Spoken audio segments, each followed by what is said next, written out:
Good morning বন্ধুরা, আশা করছি সবাই খুব ভালো আছেন।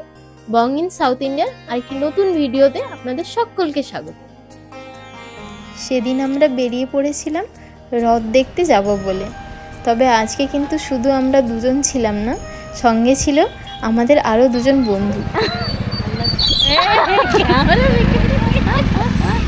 ले लिया आपको और क्या।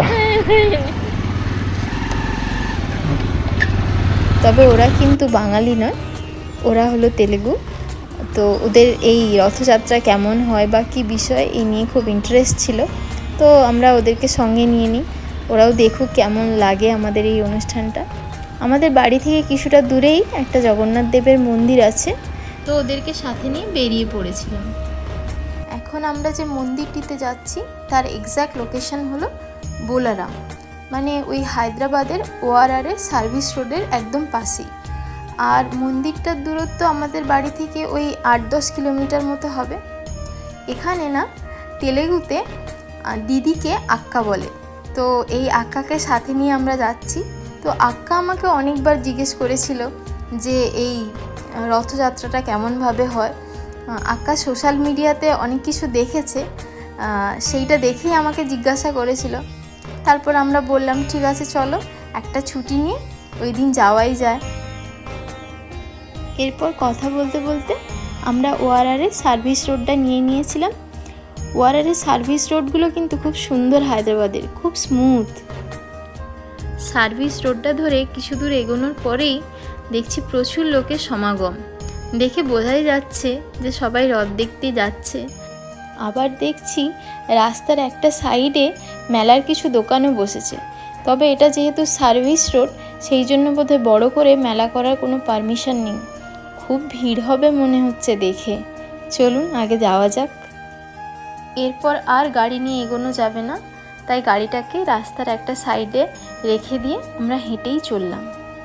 আমার কাছে না রথের স্মৃতি বলতে ছোটোবেলার ওই গরম গরম পাঁপড় ভাজা, গরম গরম জিলিপি, এগুলো খুব মনে পড়ে। বাবা প্রতি বছর এগুলো নিয়ে আসতো বাড়িতে, আর রথ টানা তো আছেই। ব্যাস ফাইনালি দেখতে পাওয়া গেছে রথ। এবার আমাদেরকে এই ভিড়কে সঙ্গে নিয়ে আগে এগিয়ে যেতে হবে। দেখুন চলে এসেছি আমরা একদম রথের কাছে। এখানে আছেন মহাপ্রভু জগন্নাথ দেব, এই রথে বসেছেন। এই যে প্রথম রথটা, এই প্রথম রথটাতে আছেন জগন্নাথ দেব।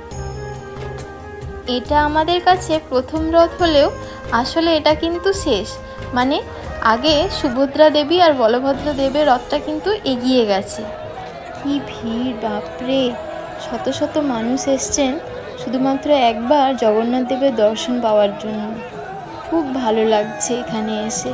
এরপর রথের দড়ি টানার জন্য আমরা সবাই একসঙ্গে এগিয়ে গেলাম। প্রসাদ পেয়ে গেলে? আর এখানে না সমস্ত দর্শনার্থীদের জন্য ফ্রিতে জল বিতরণ হচ্ছিল, এইভাবে ছোট ছোট জলের পাউচে। আর আমিও একটা জল নিয়ে নিলাম, কেননা হাঁটতে হাঁটতে বেশ গরম লেগে গেছিল। এরপর হাঁটতে হাঁটতে আমরা সুভদ্রা দেবীর রথের কাছে চলে এলাম। আজকের দিনটা জানেন ভীষণ ভালো। আমি তো ভাবতেই পারিনি যে প্রভু জগন্নাথ দেবের প্রসাদ পাবো আজকে। সত্যি কথা বলতে আমি না কোনোদিনও এর আগে এরমভাবে রথে না পার্টিসিপেট করিনি। তার মধ্যে আবার প্রভু জগন্নাথ দেবের রথ থেকে প্রসাদ পাওয়া সত্যিই আমার কাছে ভীষণ ভাগ্যের ব্যাপার। প্রসাদে পেয়েছিলাম একটুখানি তুলসী আর একটু নারকেল। এখানে আরেকটা জিনিস লক্ষ্য করলাম, দেবী সুভদ্রার রথটা কিন্তু মহিলারাই টানছেন। আর দেখুন ওই দূরে পাহাড়ের ওপরেও অনেক মানুষ দাঁড়িয়ে আছেন এই রথযাত্রার শোভা দেখার জন্য। এটা একদম সত্যি কথা যে পৃথিবীর যে প্রান্তেই রথযাত্রা হোক না কেন, হাজার হাজার মানুষ ভিড় করে আসেন শুধুমাত্র এই সুন্দর রথযাত্রা দেখার জন্য।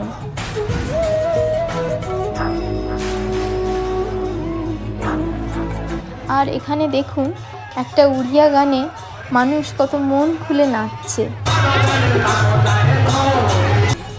এরপর আবার আমরা চারজনে এগিয়ে গেলাম বলভদ্র দেবের রথ দর্শন করব বলে। আর এই হলো বলভদ্র দেবের রথ। একদম শুরুতে থাকেন বলভদ্র দেব, তারপর মাঝখানে থাকেন সুভদ্রা দেবী আর একদম শেষে থাকেন জগন্নাথ দেব। তবে আমরা কিন্তু শুরু করেছিলাম শেষ থেকে, মানে প্রথমে পেয়েছিলাম জগন্নাথ দেবকে।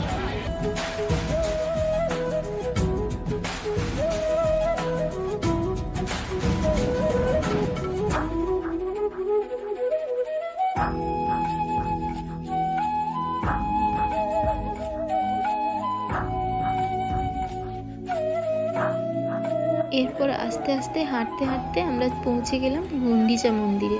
এখানে গুন্ডিচা মন্দির হলো একটা রাম মন্দির, তার সঙ্গে একটি হনুমান মন্দিরও আছে।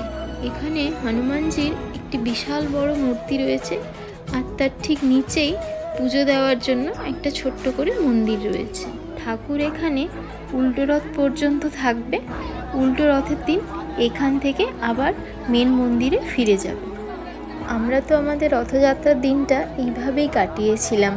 কিছু কারণের জন্য ভিডিওটা আপলোড করতে একটু লেট হয়ে গেল, তবে অবশ্যই কমেন্ট করে জানাবেন ভিডিওটা কেমন লাগলো।